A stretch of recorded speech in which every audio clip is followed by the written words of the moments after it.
આ વન શોટમાં આપણે ઓલમોસ્ટ બધા જ આઈએમપી પારિભાષિક શબ્દો કવર કરવાના છે। ધંધો કરવા માટે ભાઈ ફંડ જોઈએ, નાણાં જોઈએ, રૂપિયા જોઈએ, ક્યાંથી લાવો? હવે આ શું છે, આ શું છે અને આ શું છે સમજીએ છે ભાઈ।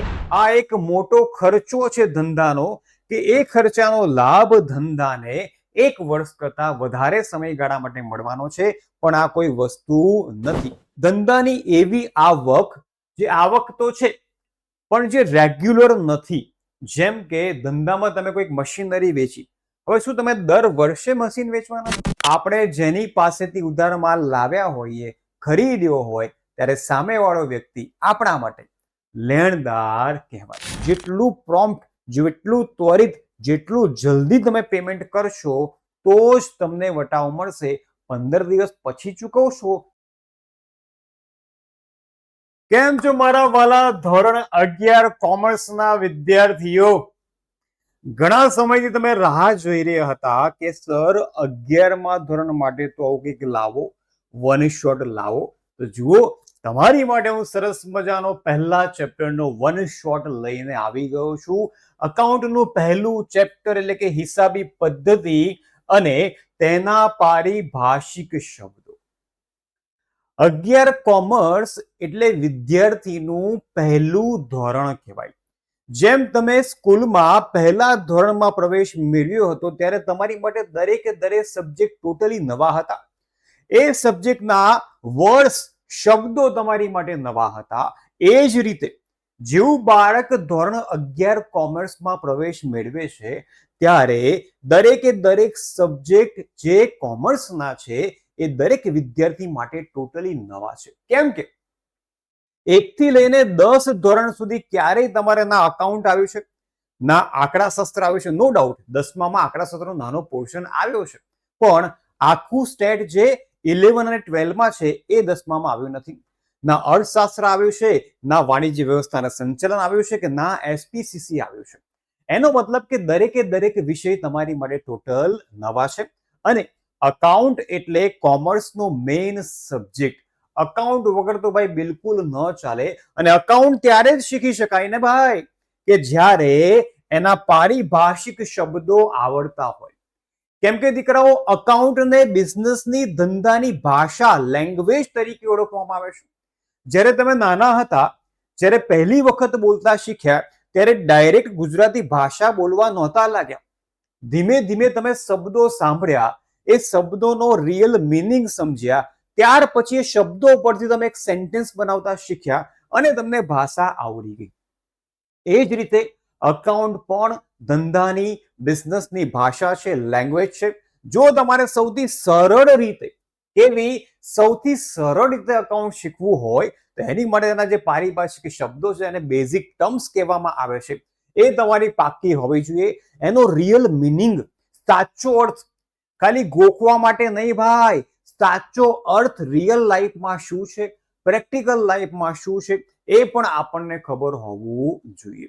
તો આજના આ વન શોટમાં, આખા લેક્ચરમાં જેટલા પણ સૌથી મહત્વના પારિભાષિક શબ્દો છે એની ઇન ડિટેલ સમજ આપણે મેળવવાના છે।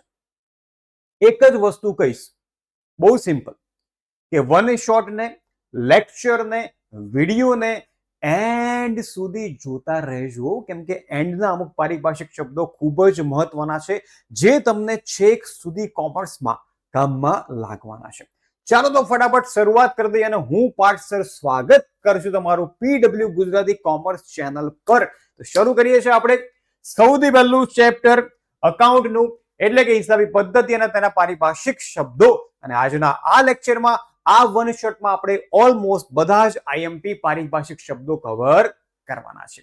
એક જ વિડીયો, એટલા માટે તો કહેવાય છે ભાઈ વન શોટ, એક જ વિડીયોમાં બધું જ આવી જાય। બસ તો આવું આપણે આજે કમ્પ્લીટ કરવાના છે, રાઈટ? ચલો, સૌથી પહેલા તો તમારી સામે ધંધાકીય વ્યવહાર। હવે વ્યવહાર શબ્દ તમે ઘણી બધી વખત, ઘણી બધી જગ્યાએ સાંભળ્યો હશે। કઈ જગ્યાએ સાંભળ્યો હશે? પ્રસંગમાં ભાઈ। પ્રસંગોપાત આપણે લગ્નમાં બધે જતા હોય છે, કાં તો કોઈ પણ જગ્યાએ સારા પ્રસંગમાં જઈએ ત્યાં વ્યવહારની વાત ચાલતી હોય છે। વ્યવહાર એટલે શું વિદ્યાર્થીઓ? સિમ્પલી લેવડ દેવડ। વ્યવહાર એટલે શું? સિમ્પલી લેવડ દેવડ. તો જે લેવડ દેવડ આપણે કરીએ છીએ એને વ્યવહાર કહેવાય. હવે અહીંયા જે લેવડ દેવડ કરવાની છે ભાઈ, એ શેની કરવાની છે? ધંધાકીય. એટલે કે ધંધામાં જે લેવડ દેવડ થતી હોય, રોજબરોજના કાર્યો થતા હોય, એને વિદ્યાર્થી મિત્રો સિમ્પલ ભાષામાં વ્યવહાર કહે. અને વ્યવહાર કોની કોની વચ્ચે થાય? તો વ્યવહાર વ્યક્તિઓ વચ્ચે થાય. બે વ્યક્તિ પણ હોઈ શકે અથવા બે કરતા વધારે વ્યક્તિ પણ હોઈ શકે. બસ એને જ તો બાપા કહેવાય છે વ્યવહાર. ચાલો જોઈ લઈએ કે બુકમાં ડેફિનેશન શું આપેલી છે.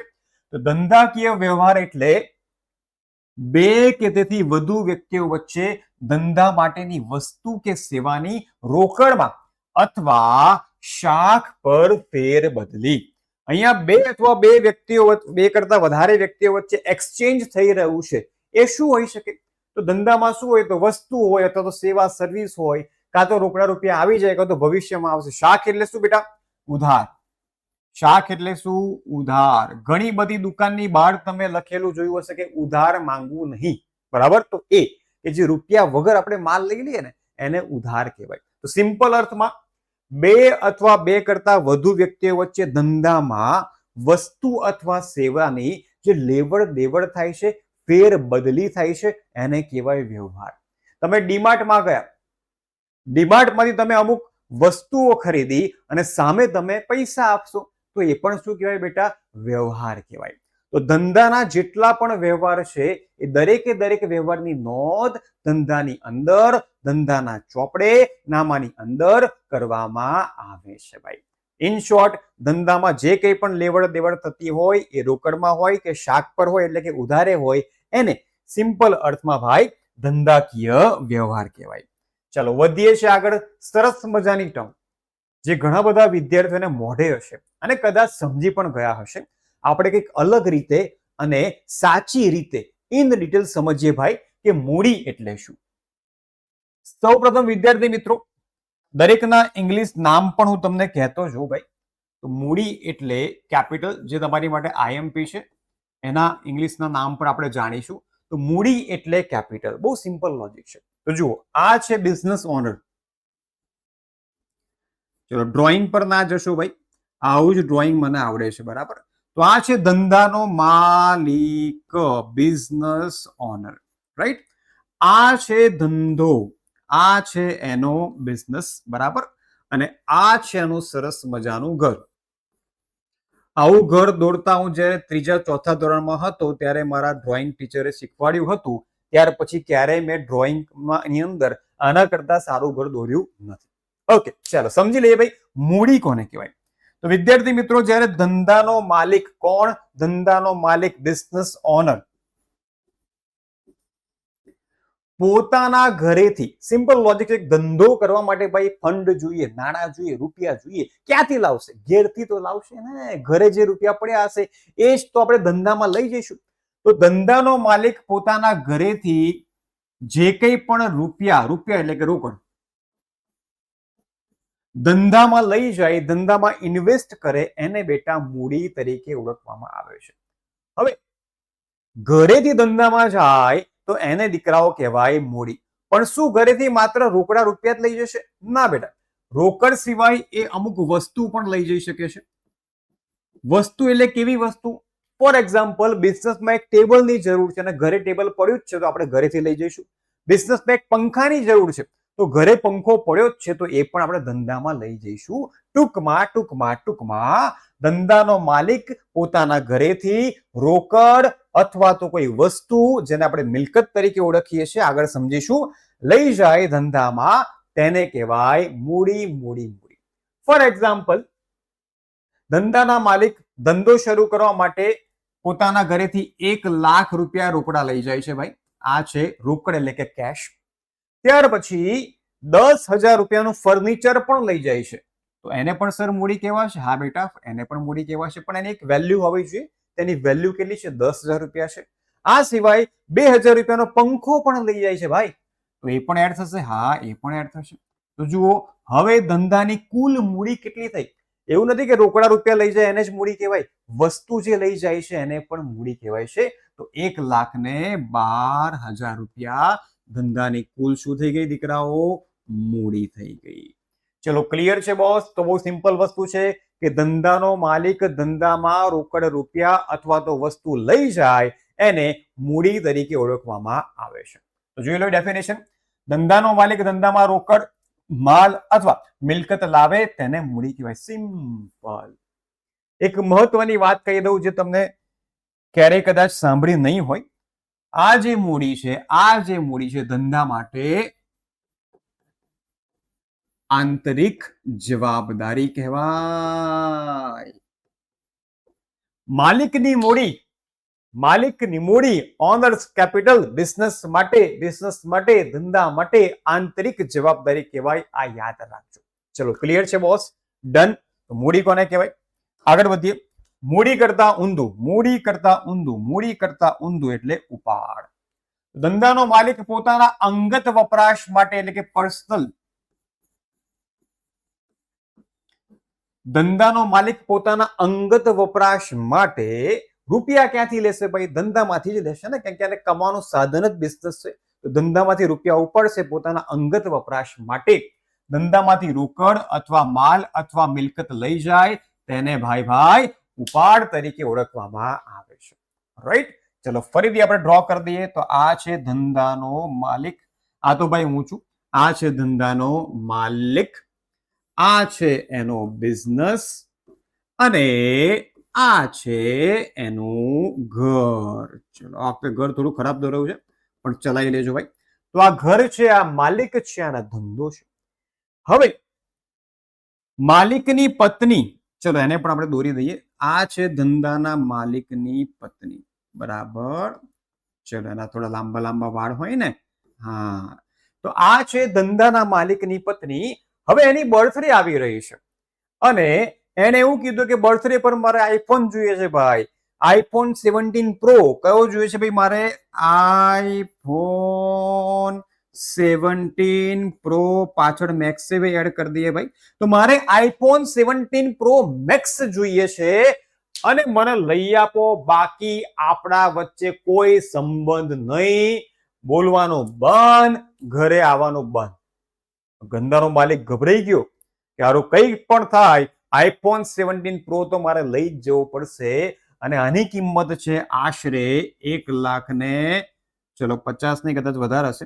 1,55,000. બરાબર. અત્યારે શું ચાલે છે મને ખબર નથી પણ એની કિંમત કેટલી છે? આશરે 1,55,000 રૂપિયા. હવે આ રૂપિયા આ ભાઈ ક્યાંથી લાવશે? શું બેંકમાં ચોરી કરશે? કોકનું ઘર લૂંટશે? અરે ના ભાઈ, આપણો બિઝનેસ છે તો ખરો. બિઝનેસ શાની માટે છે? પૈસા કમાવા માટે. તો આ ભાઈ 1,55,000 રૂપિયા આઈફોન ના ક્યાંથી લઈ આવશે ભાઈ? ધંધામાંથી લાવશે. ક્યાં લાવશે? ઘરે લાવશે. આઈફોન કોનો? ધંધાનો? ના. આઈફોન કોનો ભાઈ? માલિકની વાઈફનો. ખર્ચો કેવો થયો ભાઈ? અંગત, પર્સનલ. તો 1,55,000 રૂપિયા છે એ ધંધા માટે દીકરાઓ ઉપાડ તરીકે ઓળખવામાં આવે છે. એકદમ સિમ્પલ ભાઈ. એ બિઝનેસમેન, બિઝનેસ ઓનર બિઝનેસમાંથી અંગત વપરાશ માટે રોકડા અથવા માલ અથવા મિલકત લઈ જાય એને ઉપાડ તરીકે ઓળખવામાં આવે છે. બીજી એક મહત્વની વસ્તુ યાદ રાખજો કે ઉપાડની રકમ વર્ષના અંતે મૂડીમાંથી ભાઈ બાદ કરવામાં આવે છે.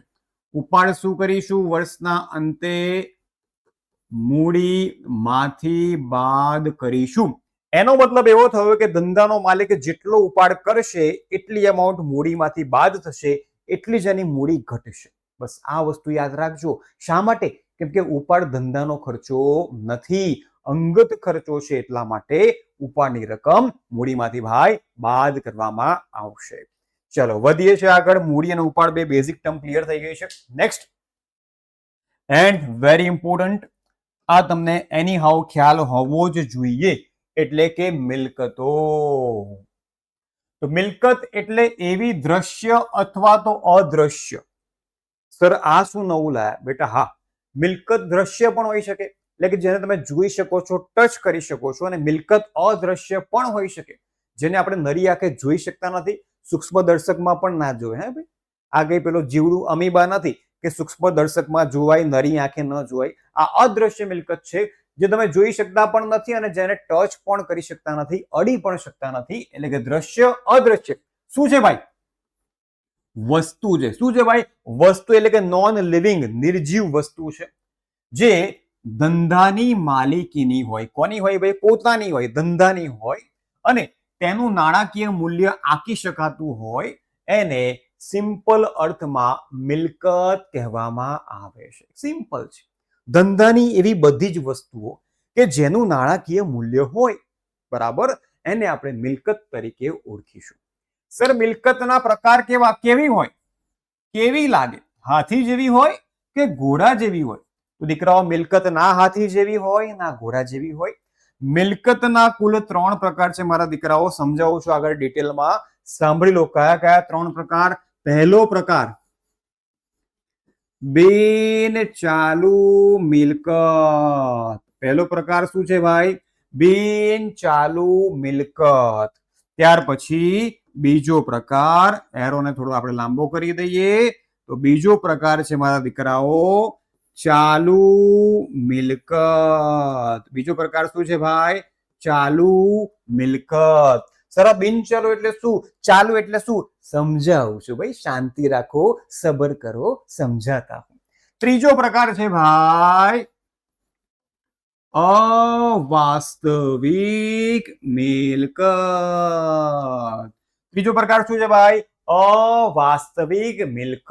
તો યાદ રાખજો ભાઈ, મિલકતના કુલ પ્રકાર કેટલા? 3 3 3. કયા કયા?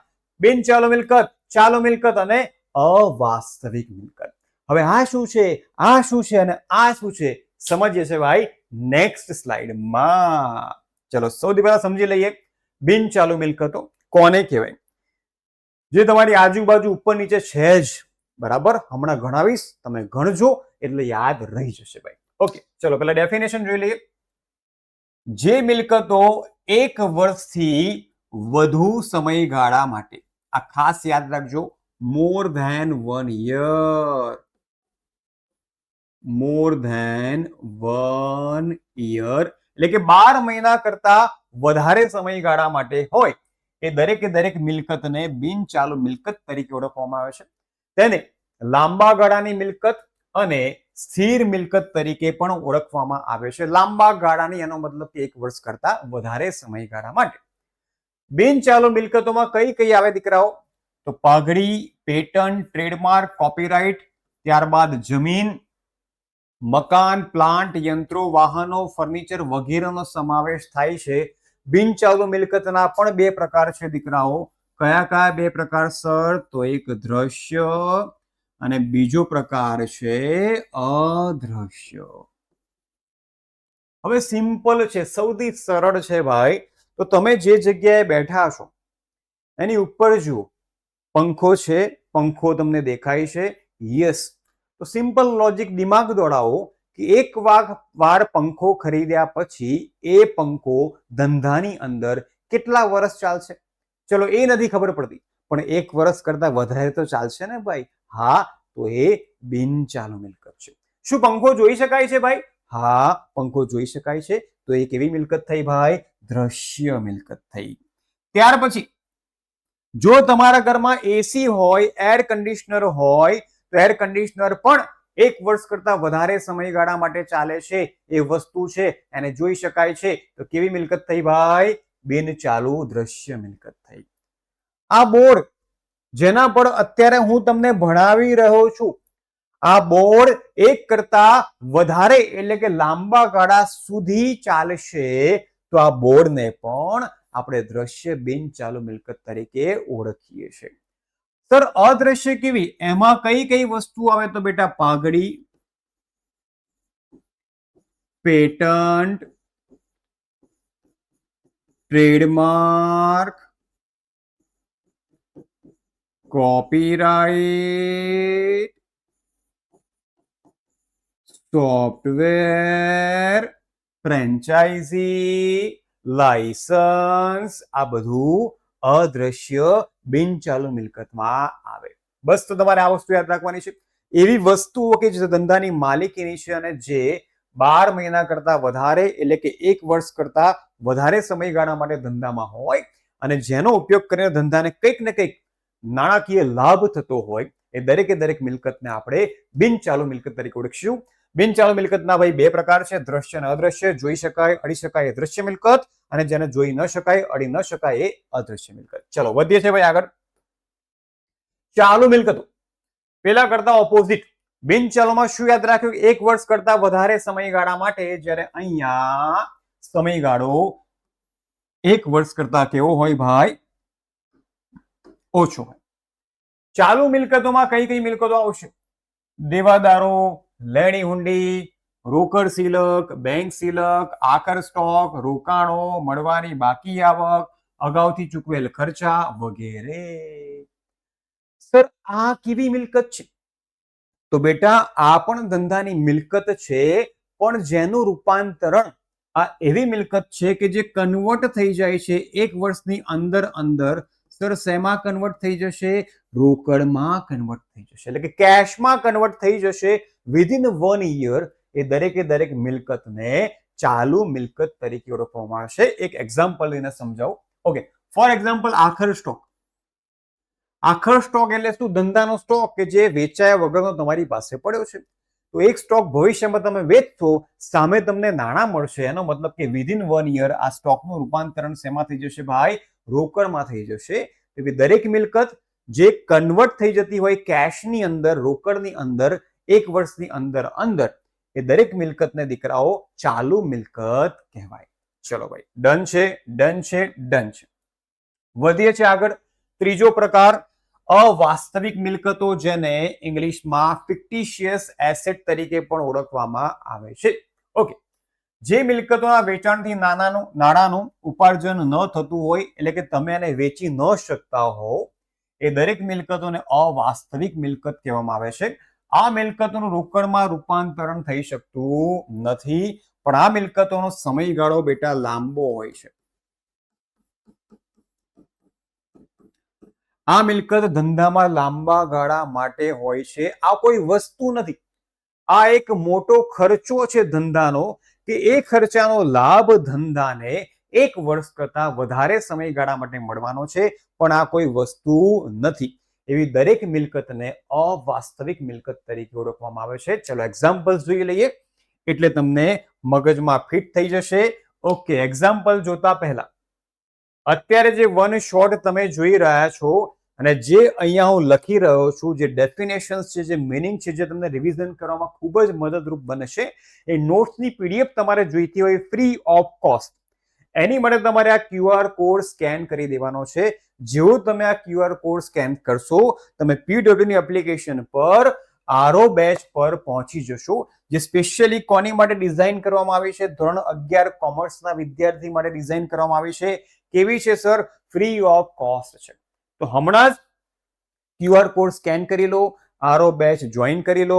QR કોડ સ્કેન કરતા ન ફાવતું હોય, ન આવડતું હોય તો ડિસ્ક્રિપ્શનમાં પણ નીચે જુઓ, આની લિંક આપેલી છે, ત્યાંથી તમે બેચ જોઈન કરી શકશો, અને આ જે નોટ્સ છે એ ફ્રી ઓફ કોસ્ટ મેળવી શકશો. ઓકે, ચાલો તો હવે જોઈ લઈએ છીએ ભાઈ મિલકતોના એક્ઝામ્પલ્સ. અદ્રશ્ય મિલકત આપણે જોઈ લીધી, દ્રશ્ય મિલકત આપણે જોઈ લીધી, ચાલુ મિલકત આપણે જોઈ લીધી. હવે જોઈએ અવાસ્તવિક મિલકત. એની અંદર કઈ કઈ મિલકતનો સમાવેશ થાય છે? નફા નુકસાન ખાતું, જે ઉધાર બાકી છે, લોસ છે, જાહેરાત ઝુંબેશ ખર્ચ, સંશોધન અને વિકાસ ખર્ચ, નહીં માંડી વાળેલ મહેસૂલી ખર્ચ, પ્રાથમિક ખર્ચ, ડિબેન્ચર વટાવ. આ બધા એક્ઝામ્પલ્સ અવાસ્તવિક મિલકત એટલે કે ફિક્ટિશિયસ એસેટના છે. બરાબર છે. ચાલો વિદ્યાર્થી મિત્રો, મિલકતનો કોન્સેપ્ટ આપણે ક્લિયર કરી લીધો છે. આગળ જોઈએ, મિલકતની ઓપોઝિટ શું થાય? તો દીકરાઓ જવાબદારી થાય. જોઈ લઈએ છીએ જવાબદારી એટલે શું. ધંધાની લેવડ દેવડ અંગે જે રકમ વેપારીએ ચૂકવવાની બાકી હોય, વેપારી એટલે આપણે જે ધંધો કરતા હોય, વેપારીએ કોઈ સામેવાળા વ્યક્તિને એ રકમ ચૂકવવાની હોય અથવા ચૂકવવા પાત્ર હોય, એને ભાઈ જવાબદારી કહેવાય.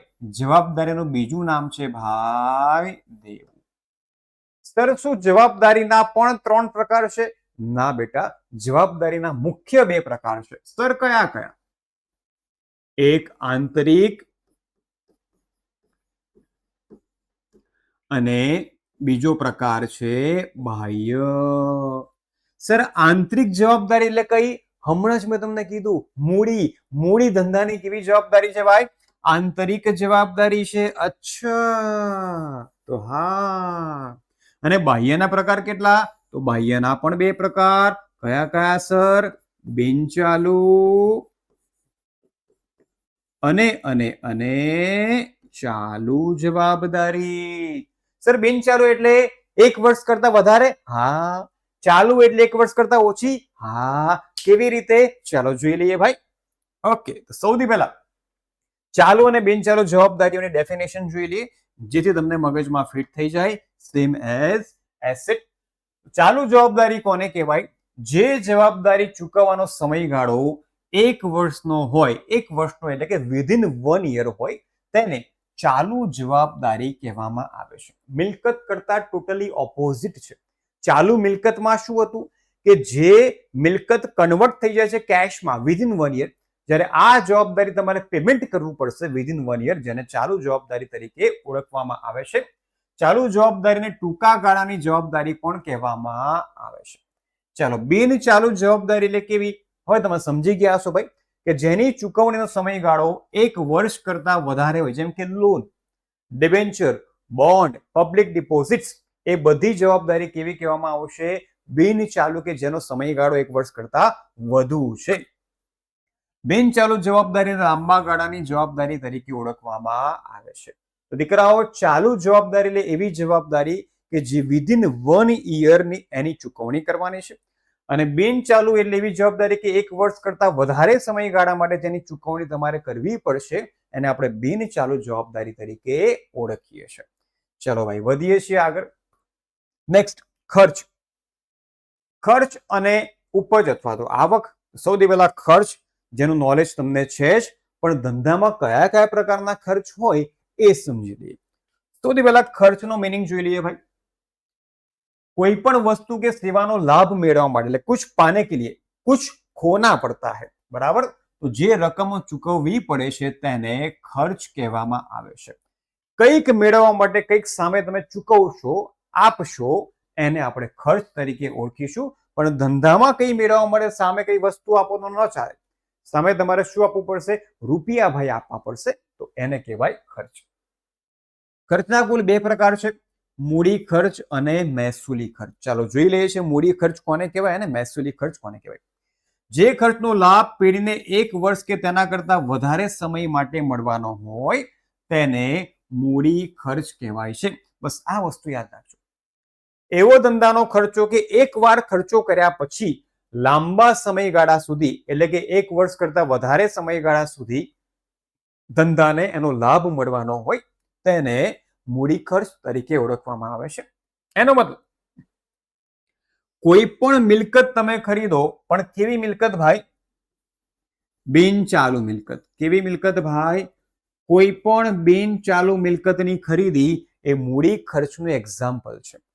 દાખલા તરીકે, એક વખત તમે 30,000 રૂપિયાનું એર કન્ડિશનર લાવ્યા ભાઈ.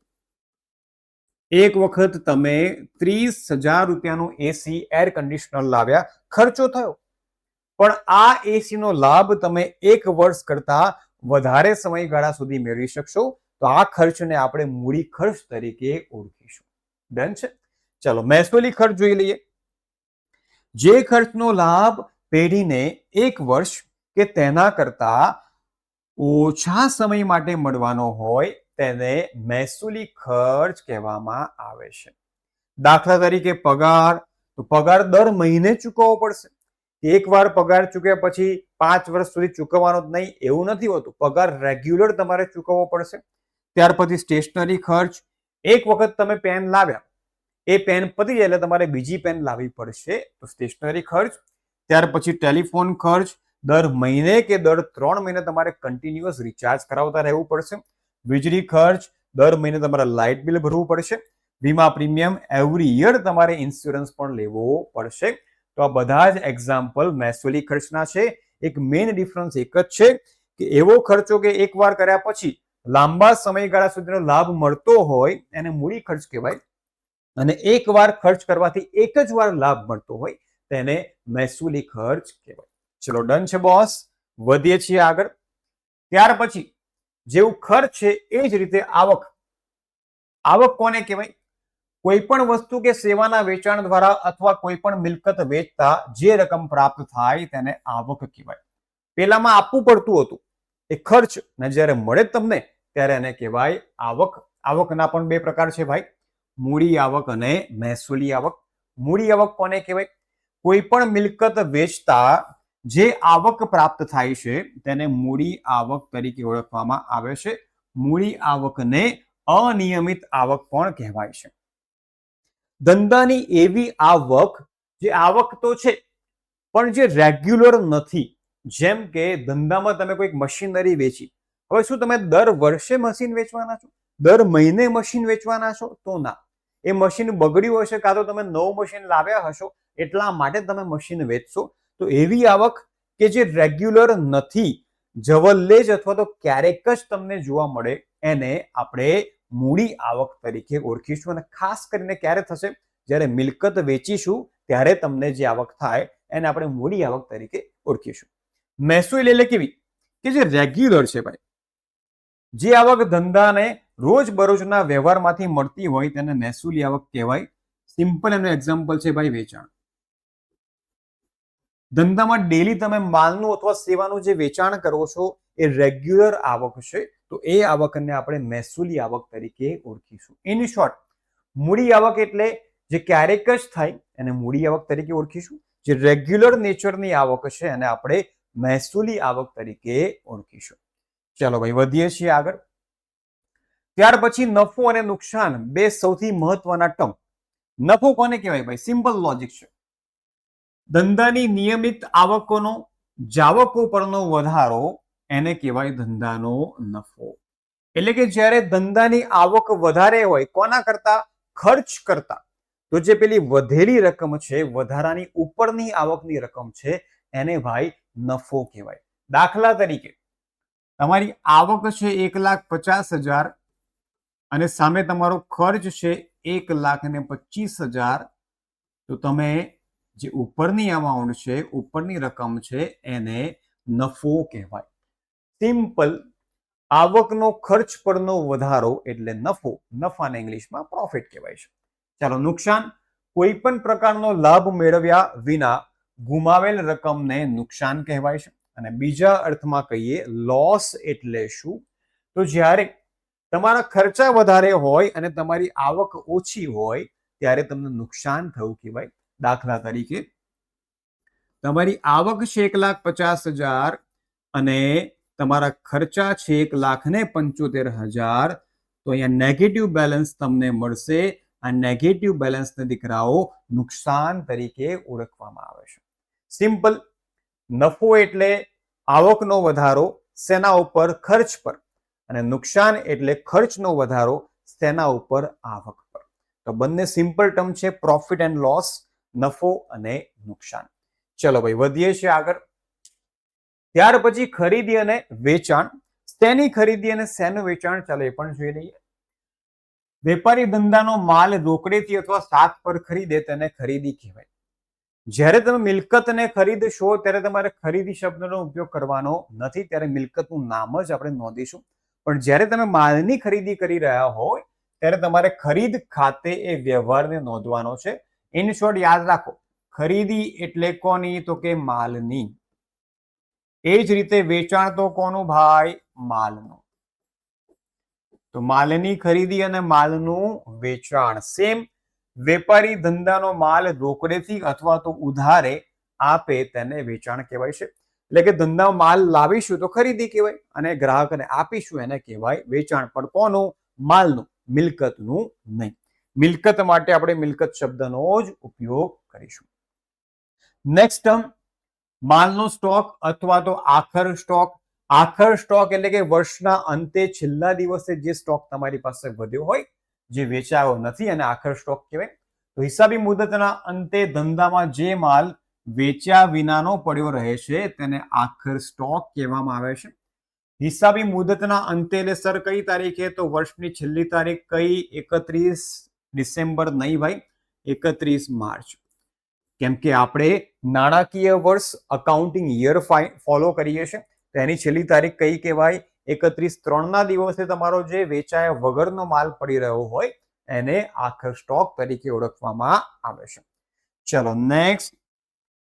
ત્યાર પછી દેવાદાર.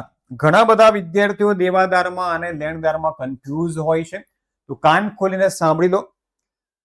આપણા તરફથી એટલે કે ધંધા તરફથી ધંધો જે વ્યક્તિને ઉધારે માલ વેચે, ધંધો એટલે કે આપણે સામેવાળા વ્યક્તિને જ્યારે ઉધાર પર માલ આપીશું, વેચીશું, તો સામેવાળા વ્યક્તિને દેવાદાર તરીકે આપણે ઓળખીશું. સિમ્પલ લોજિક છે.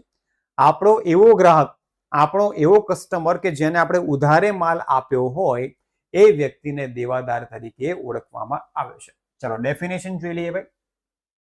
વેપારી દ્વારા પોતાના ગ્રાહકોને ઉધાર એટલે કે શાખ પર, ઉધાર એટલે કે શાખ પર માલનું વેચાણ કરવામાં આવે ત્યારે તે ગ્રાહકને દેવાદાર તરીકે ઓળખવામાં આવે છે. એકદમ સિમ્પલ ડેફિનેશન છે ભાઈ, યાદ રાખજો, કોઈ કન્ફ્યુઝ થવાની જરૂર નથી. એટલે કે આપણે સામેવાળાને જ્યારે ઉધારે માલ વેચીએ ત્યારે સામેવાળો વ્યક્તિ આપણા માટે દેવાદાર કહેવાય. ચલો ડન છે ભાઈ. ચલો વધીએ છીએ આગળ. ત્યાર પછી લેણદાર. દેવાદાર કરતા ઉલટું. જે વ્યક્તિ પાસે આપણે એટલે કે ધંધાએ ઉધાર માલ ખરીદ્યો હોય ત્યારે આપણી માટે, ધંધા માટે સામેવાળો વ્યક્તિ લેણદાર કહેવાય. ચલો ડેફિનેશન જોઈ લઈએ ભાઈ. જે વ્યક્તિ પાસેથી ઉધાર માલ ખરીદવામાં આવે તે વ્યક્તિ ધંધાનો લેણદાર કહેવાય. સિમ્પલ. આપણે જેની પાસેથી ઉધાર માલ લાવ્યા હોઈએ, ખરીદ્યો હોય, ત્યારે સામેવાળો વ્યક્તિ આપણા માટે લેણદાર કહેવાય. અને જેને આપણે ઉધારે માલ વેચ્યો હોય ત્યારે સામેવાળો વ્યક્તિ આપણા માટે દેવાદાર કહેવાય. એટલે આપણો ગ્રાહક દેવાદાર અને આપણો સપ્લાયર, આપણો વેપારી એટલે લેણદાર. ચલો ક્લિયર છે. પણ કયો શબ્દ તમારે યાદ રાખવાનો છે? ઉધાર. ઉધાર હોવું જોઈએ ત્યારે જ. નેક્સ્ટ વટાવ, ડિસ્કાઉન્ટ. આ શબ્દથી તમે બધા જ વાકેફ છો કે ભાઈ વટાવ એટલે શું, ડિસ્કાઉન્ટ એટલે શું. જ્યાં જઈએ ત્યાં અમુક લોકો તો ડિસ્કાઉન્ટ વગર આવે જ નહીં. પેલો 100 કે તો 50 કે, પેલો 1000 કે તો આ ભાઈ 400 કે. બરાબર. તો જ્યાં જઈએ ત્યાં આપણને ડિસ્કાઉન્ટ માંગવાની ટેવ પડી ગઈ છે. અને ઘણી બધી જગ્યાએ તમે જોયું પણ હશે, sale sale sale, 50% of, 40% of, 60% of. તો એને કહેવાય ભાઈ ડિસ્કાઉન્ટ એટલે કે વટાવ. ઓકે. વસ્તુની ખરીદી કે વેચાણની રકમમાંથી શરતોને આધીન અમુક રકમ બાદ કરવામાં આવે છે. આ રકમને વટાવ કહેવામાં આવે છે. જેમ કે 100 રૂપિયાની વસ્તુ ડીમાર્ટમાં તમને 90 રૂપિયામાં મળે છે, તો આજે 10 રૂપિયા ઘટાડવામાં આવ્યા એમઆરપી માંથી, એને વટાવ એટલે કે ડિસ્કાઉન્ટ કહેવામાં આવે છે. ડિસ્કાઉન્ટના કુલ 2 પ્રકાર છે, વેપારી વટાવ અને રોકડ વટાવ. એમાંથી બંનેની નોંધ ચોપડે થતી નથી, માત્ર રોકડ વટાવની નોંધ કરવામાં આવે છે. વેપારી વટાવની નોંધ ક્યારેય નામામાં, અકાઉન્ટમાં કરવામાં આવતી નથી. વેપારી વટાવ સમજી લઈએ. વેચાણ કરેલ માલની કિંમતમાંથી અમુક ટકા રકમ બાદ કરી આપવામાં આવે છે, તેને વેપારી વટાવ કહે છે. વેપારી વટાવની નોંધ ચોપડે કરવામાં આવતી નથી. સિમ્પલ એક્ઝામ્પલ લઈએ ભાઈ. તમે ડીમાર્ટમાં ગયા, તમારે થમ્સઅપની 2 લીટરની કે 2.5 લીટરની બોટલ લેવી છે, જેની કિંમત ફોર એક્ઝામ્પલ 90 રૂપિયા છે. દાખલા તરીકે છે ભાઈ, કેટલી કિંમત છે મને ખબર નથી. ફોર એક્ઝામ્પલ એની કિંમત 90 રૂપિયા છે, પણ એના પર લખ્યું છે ડીએસપી. ડીએસપી એટલે ડીમાર્ટ સ્પેશિયલ પ્રાઇસ, જે તમને 75 માં પડે છે. તો અહીંયા જુઓ, તમને 15 રૂપિયાનો જે ડિસ્કાઉન્ટ આપવામાં આવ્યો છે ડીમાર્ટ દ્વારા, આ 15 રૂપિયાના ડિસ્કાઉન્ટને ભાઈ વેપારી વટાવ કહેવાય. આ એવો વટાવ છે કે જે વેપારી દ્વારા પહેલેથી જ તમને આપવામાં આવે છે. વેપારી દ્વારા પહેલેથી જ રકમ બાદ કરીને તમને વેચવામાં આવે છે, તો એ વટાવને આપણે વેપારી વટાવ કહીશું. અને એની નોંધ ચોપડે ક્યાંય કરવામાં આવતી નથી. તો સર કોની નોંધ કરવામાં આવશે? તો દીકરાઓ, રોકડ વટાવની નોંધ ચોપડે કરવામાં આવશે. કઈ રીતે સર? તો વેચાણ કરેલ માલની રકમ ઝડપથી પરત મળે તે હેતુથી ગ્રાહકોને આકર્ષવા માટે મળવાપાત્ર રકમમાંથી જે રકમ કાપી આપવામાં આવે છે તેને રોકડ વટાવ કહેવામાં આવે છે અને રોકડ વટાવની નોંધ ચોપડે કરવામાં આવે છે. સિમ્પલ લોજિક છે ભાઈ. હવે કોઈક જગ્યાએ તમે ઉધાર માલની ખરીદી કરી, સામેવાળા વ્યક્તિને તમારે 15 દિવસ પછી નાણાં ચૂકવવાના છે. ફોર એક્ઝામ્પલ 5000 તમારે ચૂકવવાના છે. હવે એ તમને લાલચ આપે છે કે 15 દિવસ પછી આપો તો 5000, પણ જો તમે 5 દિવસની અંદર નાણાં ચૂકવી આપશો તો તમને 10% એક્સ્ટ્રા વટાવ મળશે. ચૂકવશો તો મળશે, નહીં ચૂકવો તો નહીં મળે. તો આ થઈ એક પ્રકારની લાલચ. જેટલું પ્રોમ્પ્ટ, જેટલું ત્વરિત, જેટલું જલ્દી તમે પેમેન્ટ કરશો તો જ તમને વટાવ મળશે. 15 દિવસ પછી ચૂકવશો તો તમને કોઈ એક્સ્ટ્રા બેનિફિટ મળવાનો નથી અને એ બેનિફિટને દીકરાઓ રોકડ વટાવ કહેવાય, જે માત્ર રોકડની ચૂકવણી પર જ કેલ્ક્યુલેટ કરવામાં આવે છે. ઉધાર માલમાં ક્યારેય રોકડ વટાવ આવશે નહીં, પણ વેપારી વટાવ બંનેમાં આવશે ભાઈ. ઉધારે માલ ખરીદો કે રોકડા આપીને માલ ખરીદો, વેપારી વટાવ બંનેમાં આવશે, કેમ કે તો પહેલેથી જ વેપારી દ્વારા આપવામાં આવે છે. પણ રોકડ વટાવ ક્યારે આવશે? જ્યારે સામે રોકડ પેમેન્ટ કરતા હો ત્યારે જ રોકડ વટાવ આવશે. રોકડ વટાવના પણ બે પ્રકાર છે. ખર્ચ તરીકે જોઈએ તો આપેલ વટાવ અને આવક તરીકે જોઈએ તો મળેલ વટાવ. તો આ થયું વિદ્યાર્થી મિત્રો વટાવ એટલે કે ડિસ્કાઉન્ટ. કુલ બે પ્રકાર છે, વેપારી વટાવ, રોકડ વટાવ. વેપારી વટાવ નોંધ કરવામાં આવતી નથી, જ્યારે રોકડ વટાવની નોંધ કરવામાં આવે છે. ખાસ યાદ રાખજો ભાઈ. નેક્સ્ટ, ઘસારો, જેને ડેપ્રિશિએશન કહેવામાં આવે છે. બહુ સિમ્પલ મિનિંગ છે, સમજાવી દઉં છું. મિલકતની કિંમતમાં કોઈ પણ કારણોસર ક્રમશઃ અને કાયમી ધોરણે થતો ઘટાડો એટલે ઘસારો. બહુ સરસ છે. આખું ચેપ્ટર પણ તમારે 11માં સેકન્ડ પાર્ટમાં ભણવાનું છે. ઘસારો એ ધંધાનો બિન રોકડ ખર્ચ છે. ઘસારો એ ધંધાનો બિન રોકડ ખર્ચ છે. ખર્ચો છે પણ સામે તમારે ક્યાંય રૂપિયા ચૂકવવાના નથી, એટલા માટે ઘસારાને બિન રોકડ ખર્ચ તરીકે ઓળખવામાં આવે છે. હવે સિમ્પલ લોજિક છે. ધંધાની કોઈ પણ બિન ચાલુ મિલકત લઈ લો કે જે દ્રશ્ય છે, જેમ જેમ એનો ઉપયોગ તમે કરતા રહેશો, જેમ જેમ સમય જશે એમ એની કિંમત ઘટતી જશે, રાઈટ? એમ એની વેલ્યુ ઘટતી જશે. આજે તમે ગાડીની વાત કરો, જ્યારે તમે નવી કાર બાય કરી હશે તો નવું બાઇક તમે લીધું હશે ત્યારની કન્ડિશન અને ઉપયોગ કર્યા પછીની આજની કન્ડિશન, બંનેમાં તમને ફરક દેખાશે. એ જ રીતે ધંધામાં જેમ જેમ મિલકતનો ઉપયોગ થતો જશે એમ મિલકતની કિંમત ઘટશે અને એ એવરી યર ઘટાડવામાં આવે છે, ક્રમશઃ ઘટાડવામાં આવે છે. એને દીકરાઓ ઘસારા તરીકે ઓળખવામાં આવે છે. આમાં ક્યાંય રોકડા રૂપિયા કોઈને ચૂકવવાના હોતા નથી. સીધે સીધો ઘસારો મિલકત પર જ ગણવામાં આવે છે, માટે ઘસારાને બિન રોકડ ખર્ચ તરીકે ઓળખવામાં આવે છે. ચલો ડન છે ભાઈ. ઘસારો એટલે કે ડેપ્રિશિએશન. નેક્સ્ટ, ગાલખાદ. આ પણ ઘણા બધા વિદ્યાર્થીઓ વારંવાર મિનિંગ ભૂલી જતા હોય છે કે ભાઈ ગાલખાદ એટલે શું. તો દેવાદારો પાસેથી રકમ વસૂલ ન થઈ શકે અને તે રકમ માંડી વાળવી પડે અથવા તો ગુમાવવી પડે, એ રકમને ગાલખાદ તરીકે ઓળખવામાં આવે છે. ગાલખાદ એ ધંધાનું નુકસાન છે. ચલો એક્ઝામ્પલ દ્વારા સમજીએ. માની લો કે તમે એક ગ્રાહકને ₹10,000 નો માલ ઉધારે વેચ્યો, બરાબર?